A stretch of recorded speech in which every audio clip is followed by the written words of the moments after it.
Acto I, el monstruo del Pacífico. Ah, esto hay que cogerlo y tirarlo todo. ¿De qué sirve pescarlo con tanto esfuerzo?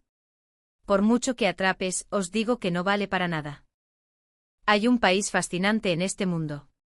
Un país que cuando los demás dicen esto es basura, ellos responden, pues entonces nos lo comemos nosotros. Al principio, todos se burlaban. ¿De verdad hay gente que se come eso? Pero, ¿sabéis qué es lo más gracioso? Lo que pasa después. Los extranjeros que visitan ese país empiezan a decir exactamente lo mismo, ¿por qué demonios no comíamos esto en nuestro país? Esa elección que hizo que el mundo entero ladeara la cabeza con confusión. Esa es la historia que os voy a contar hoy. Suscribirse y darle a me gusta ayuda muchísimo a la creación de estos vídeos. Os pido que hagáis clic antes de empezar. 2 metros de largo. 50 kilos de peso. Esto no es un pez. Es un monstruo. Los pescadores peruanos lo llamaban un desastre. El calamar gigante pota. Si se engancha, rompe las redes, si lo subes, el barco se inclina. Si lo vendes, no da dinero. Si lo tiras, tienes que pagar los costes de gestión de residuos. He analizado el mercado de productos del mar durante 30 años. Y fui categórico, esto no es un producto, es un problema. Mi nombre es David Lobel. Soy un analista del mercado de productos del mar nacido en Estados Unidos. Durante 3 décadas he recorrido los mares de todo el mundo. Salmón, atún, gambas, langostas. He tocado todo lo que da dinero. Pero el calamar gigante era diferente. No quería ni tocarlo. Seré sincero, da grima. El tamaño de un ojo es como mi puño. Los tentáculos están llenos de ventosas con garfios. En 2015 viajé a Perú para investigar las tendencias del mercado local. A las 4 de la madrugada, un barco pesquero regresa al puerto. Suben la red. Hay algo atrapado. Era un calamar gigante. El rostro del pescador se desfiguró. Empezó a soltar maldiciones en español a grito pelado. Mi intérprete estaba avergonzado. ¿Qué ha dicho?, pregunté. La respuesta fue una obra maestra. Si la traduzco tal cual, me censuran el vídeo. Así de fuerte era. ¿Por qué lo odiaban tanto? Os lo explico. Primero, destroza las redes. Por culpa de un solo calamar gigante tienes que comprar una red nueva. Segundo, espanta a los demás peces. Tercero, por el peso, el barco escora. Y no caen 1 o 2 de 50 kilos. Con que caigan 10, ya tienes media tonelada. Y el mayor problema de todos, no hay a quien vendérselo. Los propios peruanos no lo comen. Es demasiado grande, demasiado duro y huele demasiado a pescado. Los locales decían que sabía a neumático masticado. Yo también lo probé una vez. Sinceramente, era peor que la goma. Entonces, ¿qué hacían los pescadores? Lo tiraban. Lo pescaban y lo tiraban. Lo devolvían al mar. Pero esto también es un problema, porque los calamares muertos llegan arrastrados a la costa. ¿Y quién paga la limpieza? Los pescadores. Pierdes dinero si lo pescas, pierdes dinero si lo tiras. Esta era la realidad del calamar gigante. Escribí un informe entonces. ¿El título? El calamar gigante, un problema sin solución. Acto 2, el descubrimiento. Un año después, en 2016. Un día, llegó un informe a mi escritorio, tendencias de exportación de productos del mar en Sudamérica. Hubo una línea que me llamó la atención. España, estudio para la compra masiva de calamar gigante. Entre 10.000 y 50.000 toneladas. No, un momento. ¿Esto es en serio? Hasta ese momento, no tenía motivos para pensar en España. Sabía que era un país con un alto consumo de pescado. Pero ningún país del mundo importaba esto. Ni siquiera se usaba como pienso porque ni el ganado lo quería. ¿Y me decís que España lo estaba comprando? ¿Y en esas cantidades? Empecé a analizarlo de inmediato. Lo que apareció en mi pantalla no era lo que esperaba. No era una fábrica de piensos. Era una mesa. El calamar gigante estaba en los platos de los hogares españoles. ¿Como comida? Lo raro no era el calamar, era el comprador. Contrato firmado para la importación masiva de calamar gigante peruano a España. No era un error tipográfico. Era real. Leí el artículo 3 veces. Comprobé los números 4 veces. La cantidad no era una broma. España iba a llevarse una gran parte de todo el calamar gigante capturado en la costa de Perú. En la industria lo llamaban barrido. ¿Un barrido? ¿Están barriendo la basura? Empecé a preocuparme seriamente por la salud mental de los compradores españoles. Pero lo más impactante era el precio. Era una ganga. El precio estaba por los suelos, ni una décima parte de lo que costaba el atún. Asentí con la cabeza. Ah, por eso lo compran. Por fin lo entendí. Lo compran porque es barato. Tendrá algún otro uso, pienso, fertilizante, uso industrial. La economía no miente. Si es barato, hay una razón. ¿Cuál fue la reacción en Perú? Una fiesta. Literalmente. Los pescadores estaban sonriendo. Esas caras amargadas que vi un año atrás ahora reían a carcajadas. El corresponsal local me envió una entrevista. La frase de un pescador fue antológica: me da igual si se lo llevan gratis. Es más, hasta les pagaría yo. No cuesta dinero procesarlo, no me insultan y no tengo que tirarlo al mar. No sabéis lo grande que es esto. Me tranquilicé. Por fin se deshacían de este dolor de cabeza. Desaparecía en algún lugar. Me daba igual lo que hiciera España con él. Lo importante era que el problema de Perú se había resuelto. Escribí otro informe, Problema del calamar gigante, perspectiva de resolución mediante exportación a España. Una conclusión impecable. Un análisis digno de un experto. Y estaba completamente equivocado. Acto 3. La magia de las tapas. El problema empezó 3 semanas después. Haciendo un seguimiento, encontré datos extraños. Era un informe de distribución en España. Busqué lógicamente las plantas de procesamiento industrial. Fábricas de pienso, empresas de fertilizantes. No había nada. ¿Qué no había? Nada de nada. Casi no había registros de uso industrial. Un momento. Entonces, ¿a dónde ha ido todo este volumen?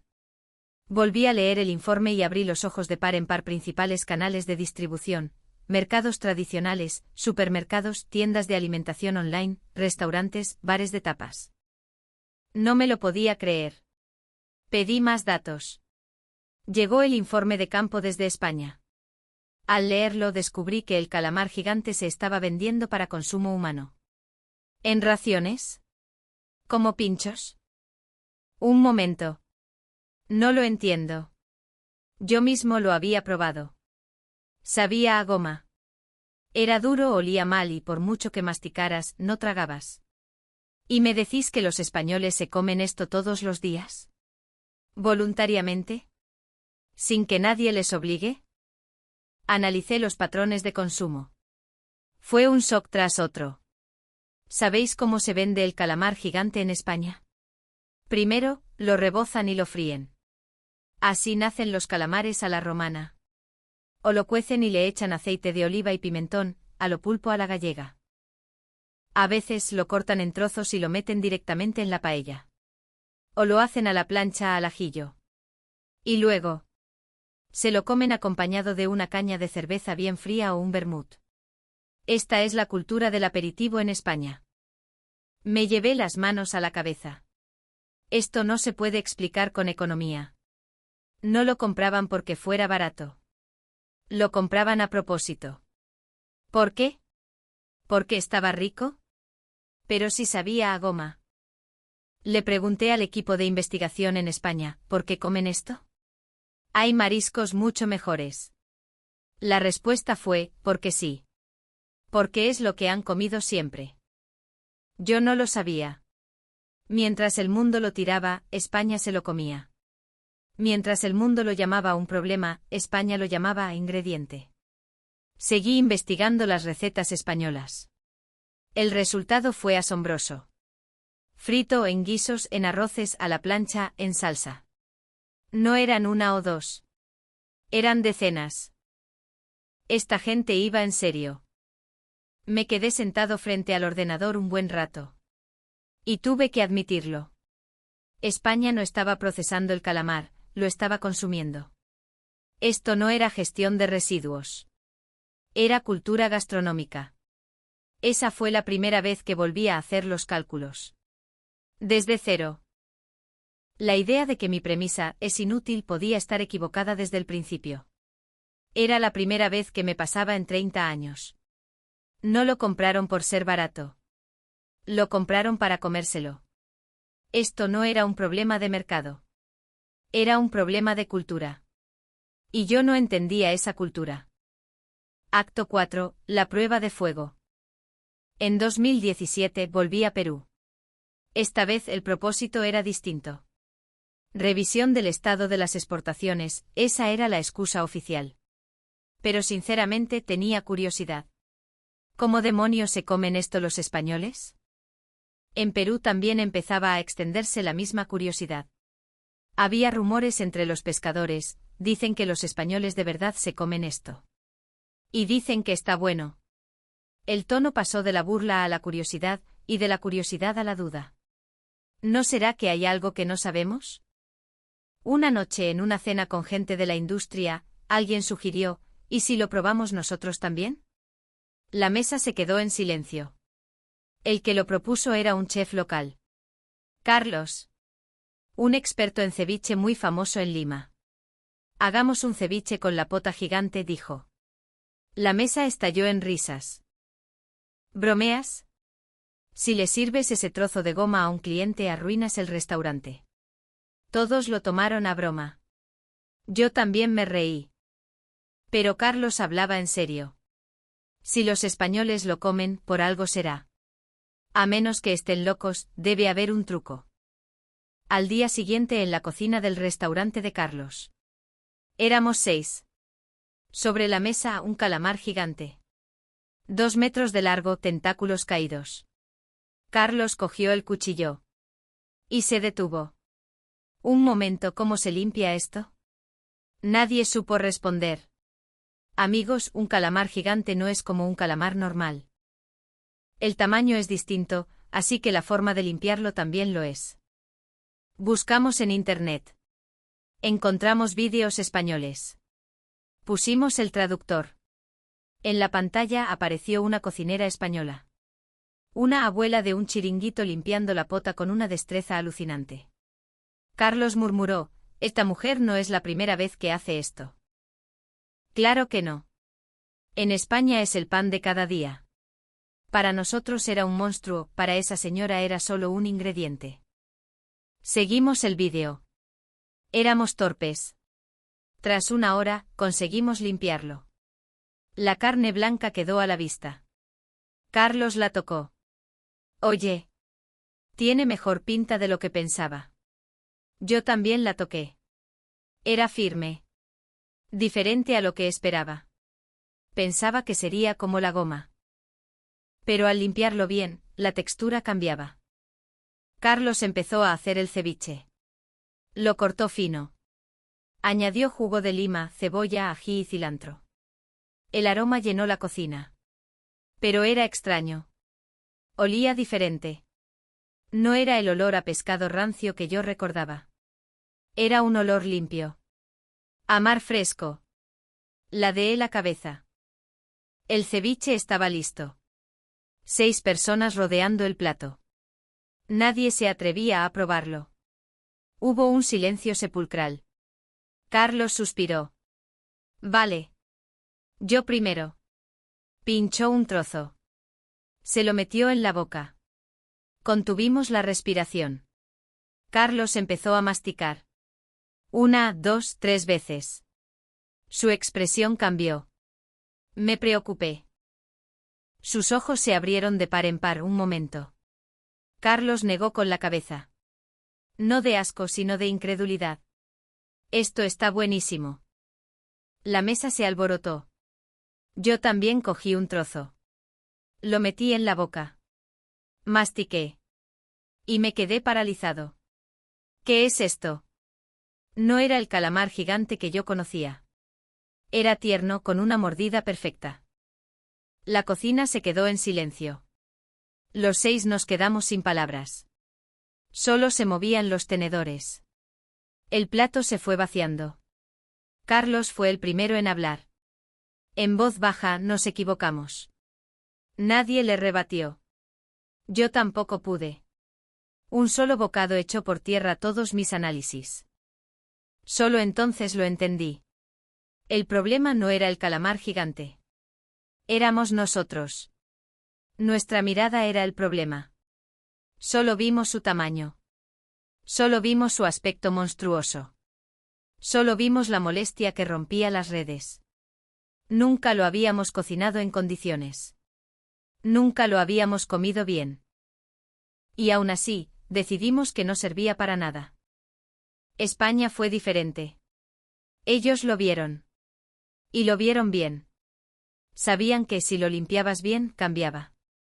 Sabían que si lo cocinabas, estaba delicioso. Nosotros lo tiramos, España se lo comió. El mismo mar, la misma criatura. Pero el resultado fue completamente distinto. Carlos miró el plato vacío, suspiró y dijo, los españoles lo sabían desde el principio. Solo nosotros éramos los ignorantes. No supe qué responder. No tenía palabras. Un experto con 30 años de carrera, derrotado por un solo bocado. Acto V, la cultura no entiende de gráficos. Esa noche no pude dormir. En mi cabeza resonaba una frase, el problema no era el calamar. Era la mirada. Por primera vez sentí que me estaba perdiendo algo muy grande.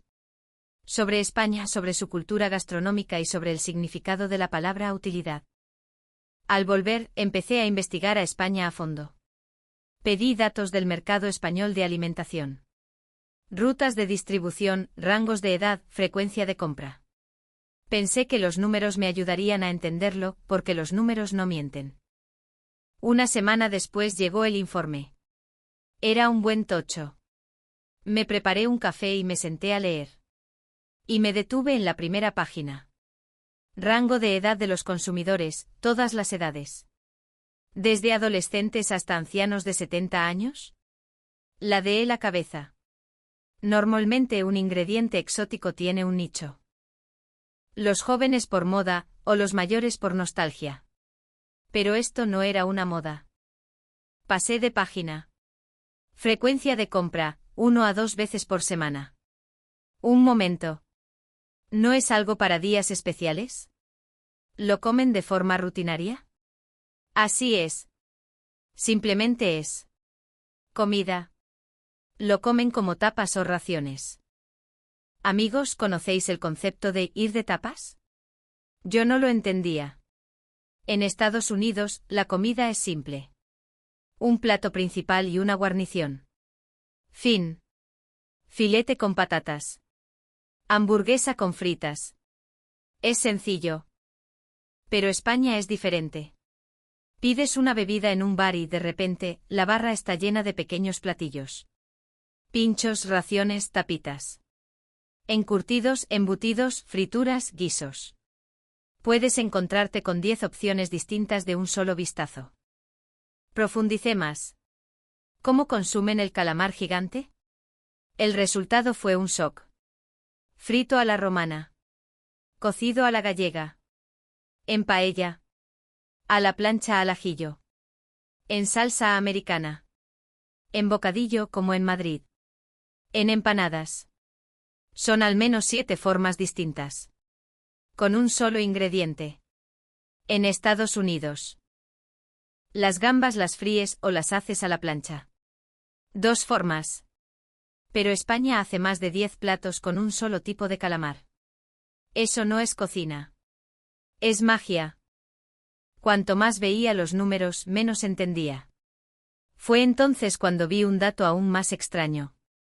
Análisis de sustitución. Les preguntaron a los consumidores españoles, ¿Comería usted otro marisco en lugar del calamar gigante? El 78% dijo que no. Un momento. En España hay mariscos mucho mejores. Más tiernos, más caros, de mejor calidad. Tienen sepia, calamar nacional, pulpo. Las opciones son infinitas. Y el 78% dice que no. Insisten en comer la pota gigante sabiendo que es más difícil de preparar. Me tiré de los pelos. La economía no puede explicar esto. Lo racional es elegir una alternativa mejor si existe. ¿Por qué se aferran a esto? Leí las entrevistas a los consumidores porque come pota. Porque es lo de siempre. ¿Qué tiene de distinto a otros calamares? La mordida. La textura al masticar es diferente. ¿No es demasiado duro? Eso es lo bueno. Me quedé en blanco. ¿Qué es duro y eso es lo bueno? Madre mía. Le pregunté a un colega español, ¿por qué os gusta que sea duro de pelar? Me respondió, porque si lo masticas un buen rato, le sacas el sabor. Masticar tiene su gracia. Para acompañar una caña o un vermut, es perfecto. La gracia de masticar. Llevo 30 años analizando el marisco. Nunca había visto el placer de masticar como un indicador económico. Esto no se podía analizar con datos. Era cultura. Cultura puramente española. Acto B, chocando contra la pared. A finales de año presenté en una conferencia sobre las perspectivas mundiales de productos del mar. Un analista europeo dijo, el consumo español de este calamar gigante parece una moda pasajera. Es curiosidad por un ingrediente barato, bajará pronto. Todos asintieron. Las tendencias no duran ni 3 años. Yo estaba callado. No estaba de acuerdo. Levanté la mano, no estoy de acuerdo. Esto no es una moda. Es un hábito. El analista europeo me rebatió lógicamente. Yo le interrumpí, lo que no se explica con lógica, es cultura. Hubo un silencio incómodo. Me sentí completamente solo. A principios de 2019 tuve que escribir mi informe anual. Miré lo que había escrito el año anterior, se espera que la demanda española disminuya gradualmente en 2019. Era lógico. Desaceleración económica, inflación, aumento de sustitutos. Todo apuntaba a una caída. Abrí los datos reales de 2018. Importaciones, un 12% de aumento. Me froté los ojos. ¿Un 12% más? Mi predicción era una caída. ¿Por qué seguían comprando si la economía iba mal? Recordé la voz de mi colega español, porque es lo de siempre. Me di cuenta de que mi modelo de análisis estaba mal. Yo veía el calamar como un producto. Los productos siguen la economía. Si hay crisis, compras menos. Pero en España, esto no era un producto. Era cultura. La cultura no obedece a la economía. ¿Acaso la gente deja de comprar el roscón de Reyes porque hay inflación? No.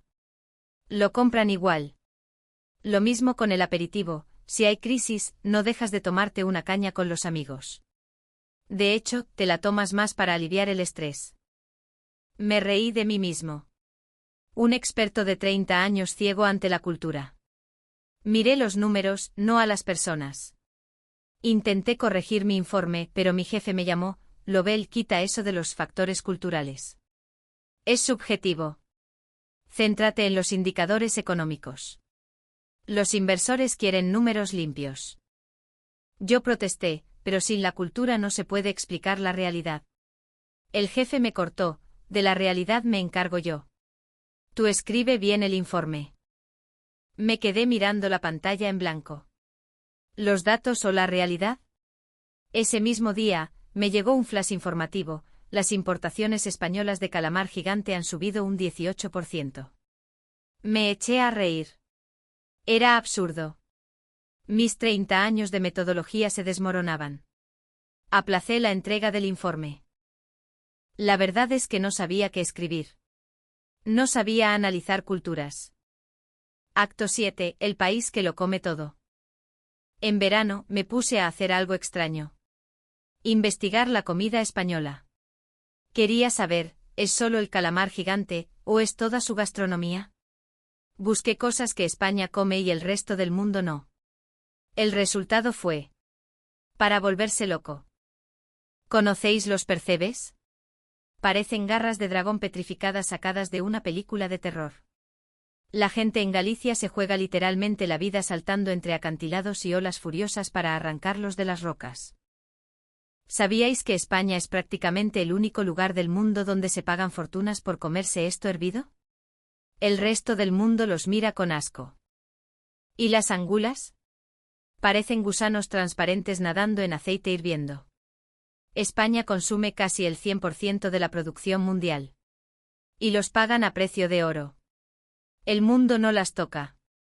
España se las come al ajillo en cazuelas de barro. ¿Y qué me decís de los callos? Es literalmente el estómago de la vaca. En muchos países desarrollados, eso va directo a la basura o a la comida para perros. En Madrid hacen un guiso espeso con chorizo y pimentón, por el que la gente hace cola los domingos en invierno. Me quedé atónito mirando la lista. Había un patrón. Lo que el mundo no come, España se lo come. Y además, lo hace delicioso. El calamar gigante no era una excepción. Era la norma. Pero esta gente hay algo que no se pueda comer, murmuré. Pero entonces noté algo más. La reacción de los extranjeros estaba cambiando. Antes, un extranjero veía los percebes y decía, ¡qué asco! Veía los callos y decía, ¿de verdad os coméis eso? Pero últimamente, gracias a las redes sociales y a los turistas, la cosa cambió. Extranjeros en España probaban los percebes con manos temblorosas, cerraban los ojos, masticaban. Y se les iluminaba la cara. Dios mío, esto es alucinante. Era un déjà vu. Era la misma historia que con la pota de Perú. Primero el mundo dice que es asqueroso, que solo los españoles se lo comen. Luego lo prueban, y resulta que es un manjar. El mundo estaba empezando a preguntar, ¿por qué España siempre se da cuenta primero? No era una coincidencia.